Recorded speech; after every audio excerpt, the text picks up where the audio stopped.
తెలంగాణ అనే పదము డిక్షనరీలో లేదంట. అరే కొంచెం తెలంగాణ ప్రజలు అరుసుకోండయ్యా.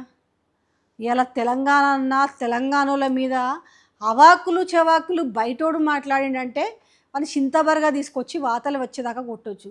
కానీ మనం తెలంగాణలో పుట్టినోడిని అని చెప్పుకుంటూ తెలంగాణ అనే పదం డిక్షనరీలో లేదు అని అంటున్నట్టే. జర చూడండి ఈ వీడియో. ఈ తెలంగాణ అనే పదము డిక్షనరీలో ఎక్కడా లేదు. ఆంధ్ర అని కానీ ఆంధ్రకు కొన్ని పదాలు ఉన్నాయి, తెలంగాణకు డిక్షనరీలో లేదు. కానీ కొంతమంది స్వార్థపరులు ప్రాంతీయ భేదాలు తెచ్చి అనేక మంది కష్టపడే వాళ్ళ జీవితాల్లో మన్ను పోసిండ్రు తెలంగాణలో. అంటే ఈ మనిషి అంటే ఏజ్ కొంచెం ఇదై చాదస్తం వచ్చో లేకపోతే మతిమరుపు వచ్చి ఇట్లా మాట్లాడుతున్నాడా, లేకపోతే టీడీపీలో నాకు ఇంకా ఏదన్నా ఉంటుంది, రేపు అధికారంలోకి వస్తుంది, నేను ఏదన్నా మంత్రిని అవుతానని కలలు కంటున్నాడా?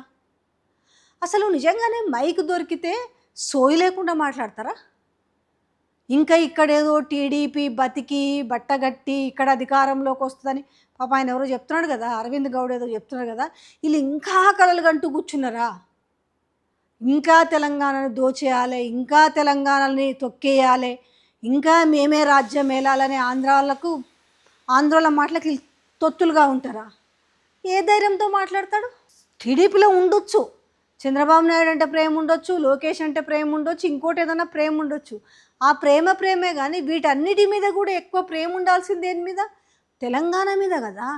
అరే ఎక్కడనో బయటోళ్ళకే తెలంగాణ అంటే ఒక ప్రత్యేక ప్రేమ ఉంటుంది, మరి తెలంగాణలో పుట్టిన నీకేమైందయ్యా నువ్వు గిట్లా మాట్లాడుతున్నావు?